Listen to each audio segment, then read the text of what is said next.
પાટણ શહેરના બિનઅધિકૃત દબાણોનો રાફડો ફાટી નીકળ્યો. પાટણ દરવાજાથી દોશીવટ બજાર અને હિંગળા ચાચર સુધી વધ્યો દબાણનો રાફડો. પાટણ ભાજપ શાસિત પાટણ નગરપાલિકાના સત્તાધીશો મૌન કેમ? પાટણ નગરપાલિકાના પોલીસને સાથે રાખીને દબાણો દૂર કરે તેવી લોક માંગ ઉઠી. પાટણ શહેરમાં છેલ્લા ઘણા સમયથી બિનઅધિકૃત ગેરકાયદેસર દબાણોનો રાફડો ફાટી નીકળ્યો છે, જેના કારણે પાટણ શહેરના 3 દરવાજા સહિત નાગસમા ગણાતા દોશીવટ બજાર અને હિંગળા ચાચર સુધી ટ્રાફિકની સમસ્યા માથાના દુખાવા સમાન બની ગઈ છે, જેના કારણે રાહદારીઓ ભારે હાલાકીનો સામનો કરવાનો વારો આવ્યો છે. ત્યારે આ સંદર્ભે પાટણ ભાજપ શાસિત પાટણ નગરપાલિકાના સત્તાધીશો છેલ્લા ઘણા સમયથી મૌન કેમ છે તેવી પણ લોકોમાં ચર્ચાઓ ઉઠવા પામી છે.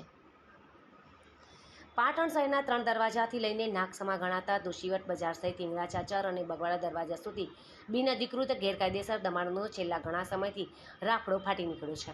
જ્યારે આવા બિનઅધિકૃત ગેરકાયદેસર દબાણોના કારણે પાટણ શહેરના 3 દરવાજાથી દોશીવટ બજાર અને હિંગળા ચાચર સહિતના મુખ્ય બજારોમાં દિવસ દરમિયાન ટ્રાફિકની સમસ્યા માથાના દુખાવા રૂપ સમાન બની રહી છે. ત્યારે આવા ટ્રાફિક પર નિયંત્રણ કરવામાં પાટણ જિલ્લા ટ્રાફિક પોલીસ સહિત ટીઆરબી કર્મીઓ ભારે હાલાકીનો સામનો પણ કરવો પડી રહ્યો છે.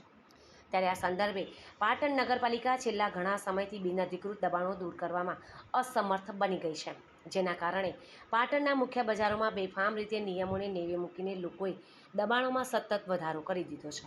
ત્યારે ભાજપ શાસિત પાટણ નગરપાલિકાના સત્તાધીશો સત્વરે આળસ ખંખેરીને શહેરમાં સતત વધેલા બિનઅધિકૃત ઇમારતો, દુકાનોના ગેરકાયદેસરના દબાણો પર બુલડોઝર ફેરવી દબાણો દૂર કરવાની કામગીરી હાથ ધરે અને પાટણ શહેરના 3 દરવાજાથી દોશીવટ બજાર અને હિંગળા ચાચર સુધીના મુખ્ય માર્ગ પરના રોડની બંને સાઇડ પર અંદાજિત 20 ફૂટ જેટલા દબાણો તેમજ ગેરકાયદેસર વાહન પાર્કિંગના દબાણો દૂર કરવાની કામગીરી ભાજપ શાસિત પાટણ નગરપાલિકાના સત્તાધીશો કોઈપણ જાતનું મુહૂર્ત કે ચોઘડિયા જોયા વગર તાત્કાલિક અસરથી પોતાની સત્તાનો સદુપયોગ કરે અને પાટણ શહેરના મુખ્ય બજારોમાં બિનઅધિકૃત દબાણો દૂર કરવાની તજવીજ હાથ ધરે તેવી પાટણની બુદ્ધિજીવી નગરજનોની પ્રબળ માંગ ઉઠવા પામી છે.